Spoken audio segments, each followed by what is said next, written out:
episode of Just Another Year Chicago. My name is Nick Rohde. I'm joined alongside my co-host London Beth. And today we are wrapping up updates from Chicago Bears' second and final week of OTAs. Who did well, who did impress, and who is our MVP. But before we begin, a word from our sponsor, Higher Level Camps. 27 years and counting. It's a long time, Nick. HLC is the longest running boys and girls AAU basketball program in the state of Wisconsin. HLC was established in 1995 by their founder and retired WNBA player, Cheryl Moore. Please, for more information, visit higherlevelcamps.com and just say, Just Another Year Chicago sent you. And just to confirm, Cheryl is a Packers fan. We still love her, though. But I got to ask London before we begin, how's Cheryl doing with the Aaron Rodgers situation? It's tough. A lot of local news around here, and she sometimes has the news out in the office and stuff like that, is talking about how poor Jordan Love is doing in OTAs, just missing wide open receivers, very inconsistent. And I think, everybody in northern Wisconsin knows that Aaron Rodgers just laughing to the bank. So it's kind of hellfire. It still is going to be hellfire. The longer he holds out, the crazier it's going to get. But she thinks he's an arrogant SOB. So, sheesh. Well, Cheryl doesn't play around. She doesn't play around on the court. She doesn't play around in the office, and she definitely doesn't play around about her feelings with Aaron Rodgers. So, on a better subject. Awesome OTAs from the Chicago Bears. Fans weren't even there. Usually they're not there. Sometimes they do allow some commentators, but it was strictly coaches. But you could obviously view it through the 1920 show. That is on Bears YouTube. But man, the Bears looked good. Good, sexy, great. I'm appalled. Excellent. You name it, they looked like it. And really it was just the offense that was there. So, super exciting. Besides Allen Robinson, he didn't really need to show up. London and I talked about this before, but when you're a star like him making $20 million this year, likely the Bears are going to be like, yeah, no need to get hurt on your 1-year contract where we do have to pay you. So he's also proven to be the best weapon for Dalton and Fields. So no need to worry about that. But London, something I kind of want to get into is that the offensive line has been there both week 1 and 2. And how big is that? I know we've talked about this before, but it's really great to see this group really gelling together as the big boy unit. And shout out to Kellen Scanlon for last night for sending me the picture of the entire offensive line, including rookies at Lazy Dog last night, getting to know each other in Vernon Hills, getting to know each other, feel each other out. Like who's the alpha? Obviously Cody Whitehair. Who's not? Who's the low dog on the platform? Probably Jenkins at this point, but. It was really awesome to see. So London and you played football collegiately, at that level, what does it mean for the offensive line to get along, whether they're good or bad? What does that mean as a unit? It's everything. Nick, and this is to all of our viewers out there. If your offensive line is gelling, if they're close, if they're going out to dinner and spending thousands of dollars on food that neither one of us could ever imagine consuming in our entire lives. And also just, starting to become like that brotherhood. I'll share a quick story. When I was playing collegiately, the offensive linemen at the University of Whitewater just were ridiculous. Okay. They were big men. They were a lot of guys who could have gone D1 who just, grades and other things didn't.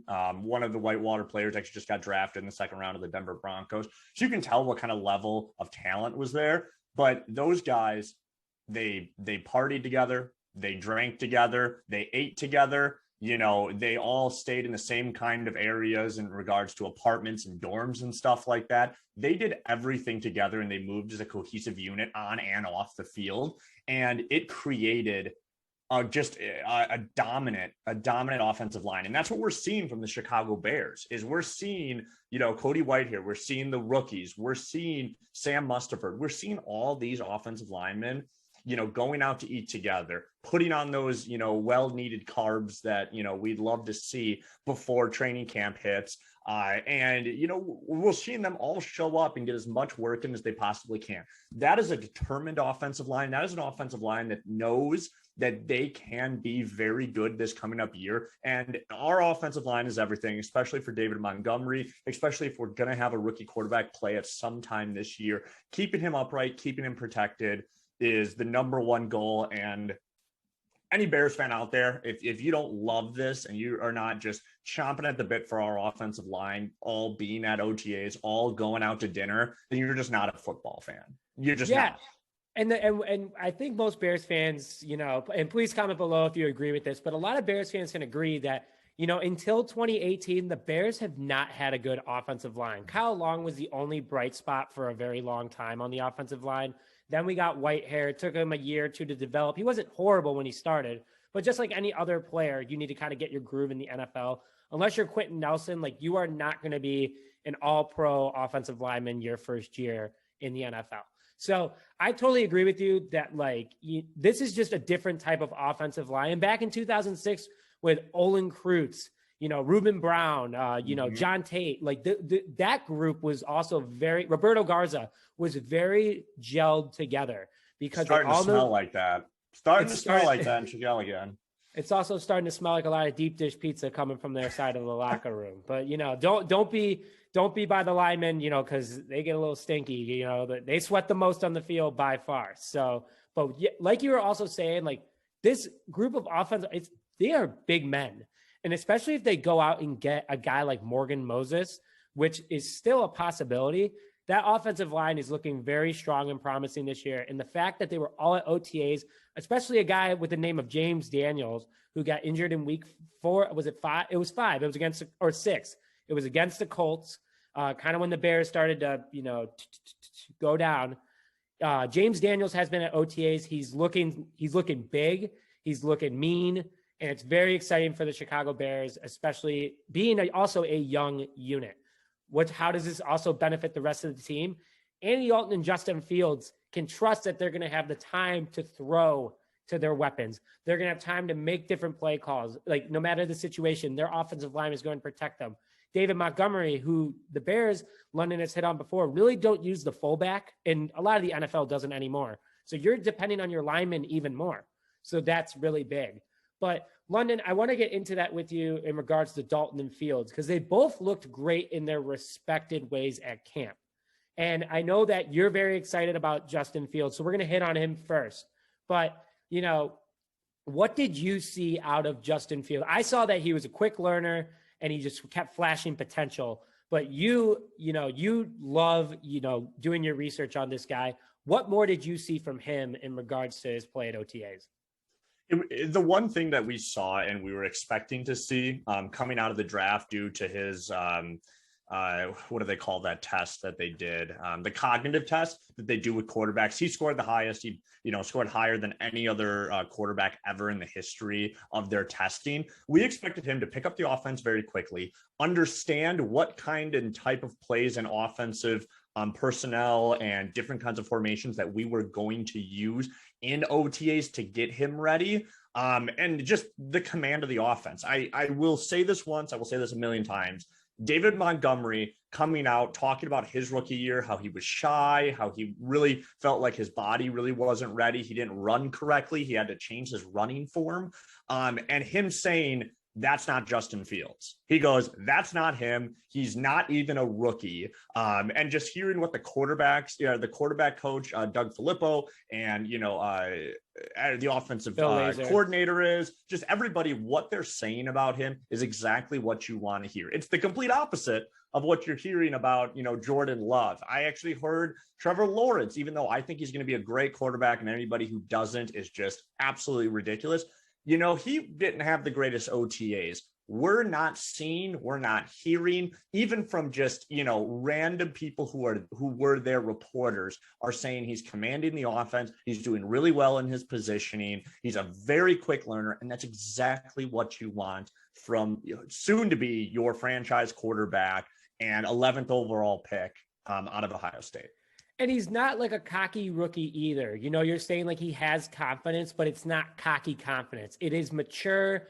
I know my role. I am QB2 right now, but the reason for that, and he knows the reason, because the Bears do not want to mess this up. They don't want to mess up his career. They don't want to mess up their team as a whole, because the whole team moving forward relies on Justin Fields, even though he's not the starter right now. So, him kind of respecting everyone, and that's kind of what I'm getting to is, the fact that he respects everyone. He knows he's a rookie. He speaks when spoken to. He doesn't speak out of turn. He asks the right questions. There's so many reasons why Bears fans' confidence should be through the roof with this guy right now. Now, kind of going into it, London, I know I wrote this down. I know you're going to say it too, but he is the OTA's MVP. He is, because he knows his role. He's making players better around him. He's making himself better every single day. And the fact that coaches are like, this guy is way ahead than we thought. And I like that you hit on Trevor Lawrence having bad OTAs because, again, I'm going back to that overconfidence that a lot of these guys have. Trevor Lawrence knows he's going to get a bag. He knows that for the rest of his life because he's a college football legend. He is going to get a big bag as a rookie quarterback for the Jacksonville Jaguars. And I think that he was overconfident in camp still. He's had that. He's a good guy, but that's what I just love about Justin Fields. And he's pretty damn good at football. So he is my OTA's MVP for sure. Yeah, I agree with you, Nick. If anybody else thinks that he's not at least the offensive MVP, just the way he commanded the different kinds of things that the veterans on the team from the offense said about him, like David Montgomery, if you don't take him as your OTA MVP, again, I just don't know if you're really understanding or grasping the sport of football. Right. I would just like to add in a little tidbit right there. I am very, very happy and proud of Roquan Smith showing up on the defensive end, only starter to come. I mean, he's my defensive MVP just because of his leadership, but Justin Fields, hands down, just the way that this OTA went, everyone's eyes were on him. The entire NFL, Chicago, just everyone. And since you get so much bad news 2 hours north up in Green Bay land, it was just really great. And as a Bears fan, it kind of gave me like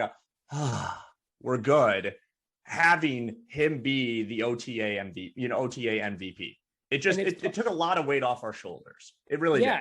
Yeah, and it's funny because you brought up north in Green Bay is not doing so hot, right? Well, they have reported on how Jordan Love has done in the 2-minute drills. In his first 3 2-minute drills, he has failed every single time. He finally got it right today. Earlier this morning, it was reported he finally did it. 4th time's a charm, I guess. But Justin Fields, on his first attempt in a 2-minute drill, with guys he has barely worked with, got a touchdown. And yes, a lot of the defense is not there. Roquan Smith, who is still one of the best linebackers in the league, snubbed of an All-Pro, snubbed of a Pro Bowl last year. He is still on that side of the ball, and he can tell guys where to go. These guys are in the NFL for a reason due to their athletic ability. It's not just their smarts. And if you have the smartest, defensive player on the football field, telling people where to go, that defense is still going to perform at a decent level. And for a rookie to come in and do that without the number 1 wide receiver on the team in Allen Robinson, very impressive. So stay tuned for that. But let's also go to the other guy that's playing quarterback, QB1, Andy Dalton.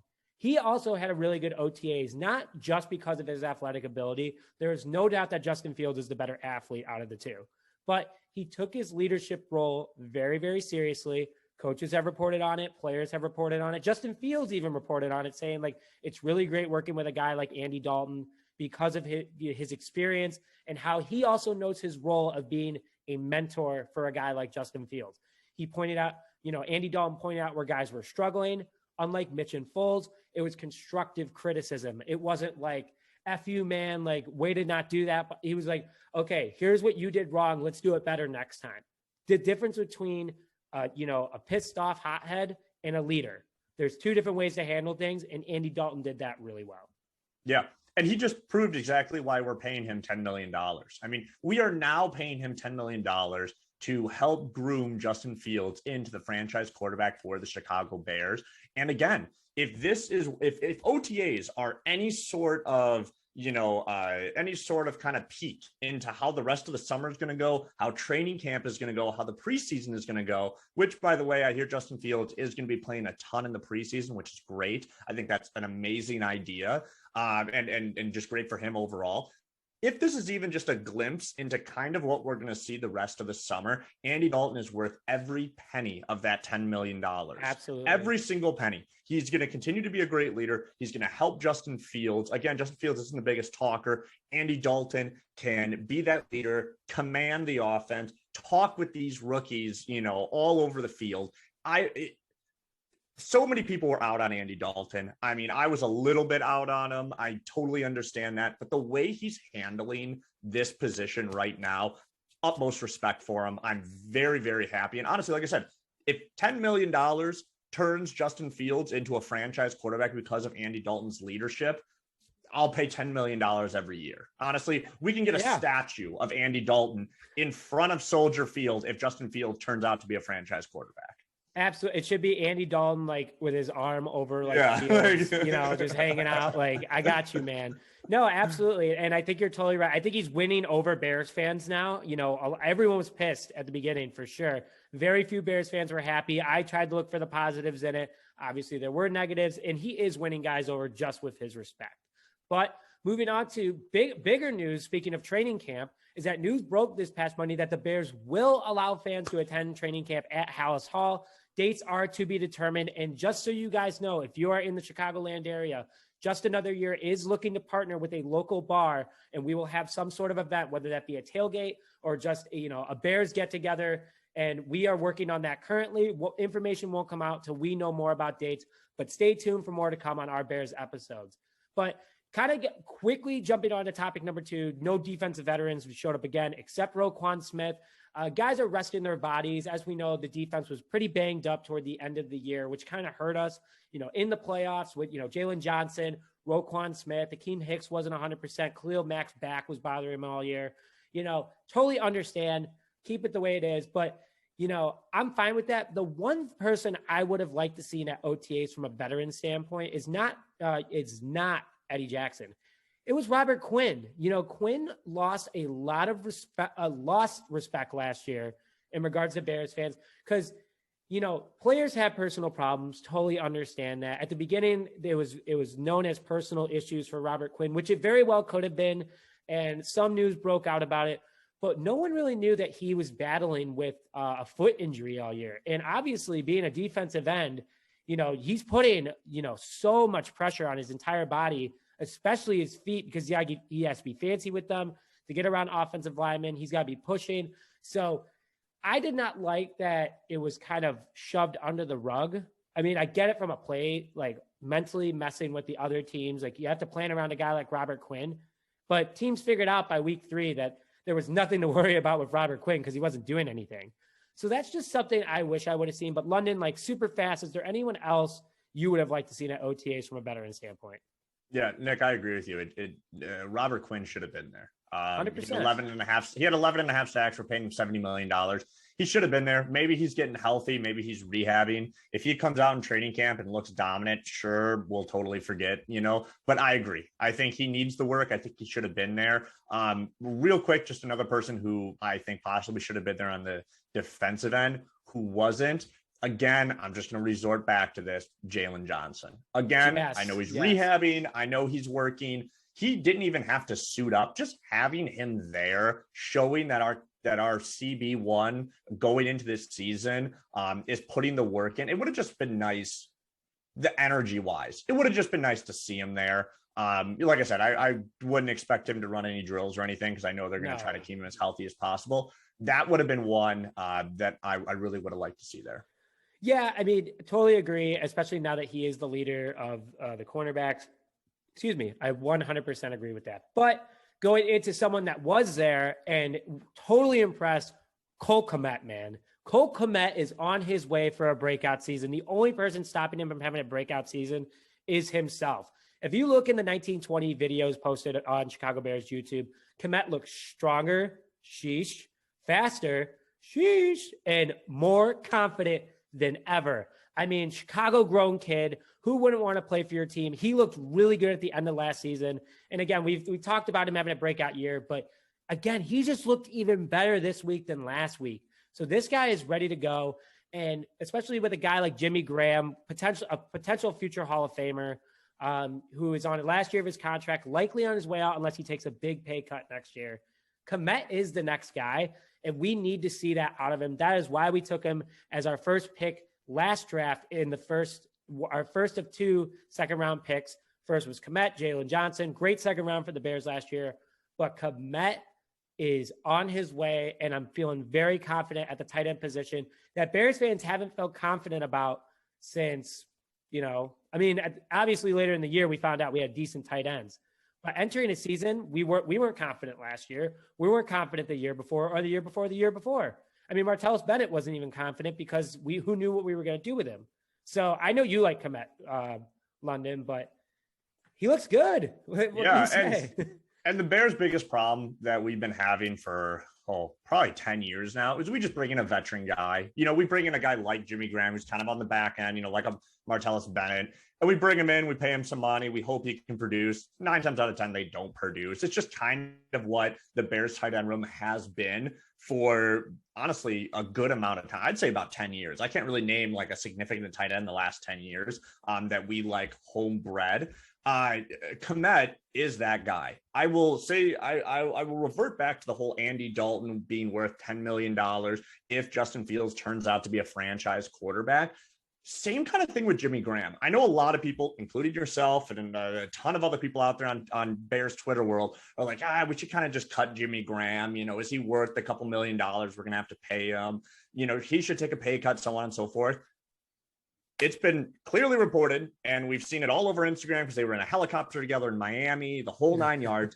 Cole Kmet has been working with Jimmy Graham the entire offseason. If Cole Kmet comes in and even breaks, 700-800 yards as a tight end, I don't think, we hope he becomes Travis Kelce. But again, I'm not going to put that out there because Travis Kelce is a freak of nature. But if he does have that breakout year, I'm going to give a lot of props to Jimmy Graham. I'm going to say the same thing, that the money that we're paying Jimmy Graham and a couple $1 million this year that we're paying Jimmy Graham went for a good cause, because Justin Fields loves to throw it to his big tight ends. If that Justin Field, Cole Kmet kind of becomes like the new tandem on our offense, especially up the middle, it's like you said, it's an explosion. It is an absolute explosion. So again, Jimmy Graham, let's see what Cole Kmet, his breakout season will eventually help Jimmy Graham continue to make a couple $1 million. And that's what I'm excited about. That's what every Bears fan should be excited about, because if he's learning from Jimmy Graham and can even become what Jimmy Graham was at a young age, when he was on the New Orleans Saints, the NFL needs to watch out. Watch out now. It's going to get crazy. Chicago's offense could be good, and we don't say that very often. But, finally going into our last subject, Justin Fields and Trevin Jenkins. I know I said it before, he was signed. He is not signed apparently, but there is no need to panic. So London, I know you're way better. You're much more equipped for this kind of statement, but why is there no need to panic around this? So the biggest thing with the biggest thing with NFL rookies, offense or defensively, I know we had a lot of Bears fans kind of have brought up the whole Roquan Smith holdout, that kind of stuff. The cap room that we had back when that happened was actually an issue. He should have been making, first round talent. They were trying to kind of shortchange him to kind of backload his contract. He wasn't about that. He bet on himself. He held out. Honestly, it turned out for the best, because he is that linebacker that he continued to tell the Chicago Bears organization back then he was going to be. Okay. And it was true. He turned out to be that linebacker, one of the best linebackers in the NFL. With Justin Fields and Trevin Jenkins, the biggest thing that Bears fans need to understand is after June 1st, we just got rid of a ton of cap space with Leno, Kyle Fuller's off the books, so on and so, I think our only dead cap really actually comes from players like Buster Skrine, which you would actually not even be surprised. But I think I looked it up. It was like Buster Skrine and who was the other dead cap? Another player that really had no role in the team. I'll look it up and I'll get back to you on that one. But because of that, I expect in the next coming days, next coming week, I think OTAs were a big, flag on, I think Justin Fields, why he got the MVP at OTAs is he not signed yet. He wanted to have a great OTA say, listen, Chicago, this is what's, this is who I am. This is what's going to happen. I expect this contract to be somewhere around $18 million. They will be able to afford and sign him. Same with Jenkins. But again, I think them not signing only made them a little more money because they both had really good OTAs. Yeah. And also, I kind of wrote this down, but their agents know that they're first, second round talent. Jenkins was a steal in the second round. He was going to be a first round any other year. Their agents are going to be a little tougher with the front office about what their players should be making, because obviously the agents get part of that. So I wouldn't even worry about it. The fact that they were at every single OTAs, they're having good relationships. They know that for a fact that they're going to get signed. Also, the Bears are trying to figure out the Morgan Moses situation, trying to figure out if they can pay him or not. Doesn't look like it. It would be great if we can get all three, but obviously Fields and Jenkins are the priority because they are the future of this team. Morgan Moses is kind of a 1 year, we're going all in kind of guy. Mm-hmm. So Bears fans, no need to panic. Totally fine. And that's where we stand. That's OTAs. So, kind of a couple weeks of, kind of hanging around, guys updating us. So we'll have more Bears news when we find out about it. We'll have a couple comparisons coming up in the next couple weeks. London and I are working on a list right now, so stay tuned for that. But that is this episode of Just Another Year Chicago. Thank you very much for tuning into all of our OTAs episodes. We're very excited for this upcoming season. And with that, my name is Nick Rohde, joined alongside my co-host, London Beth, and we will see you guys next time.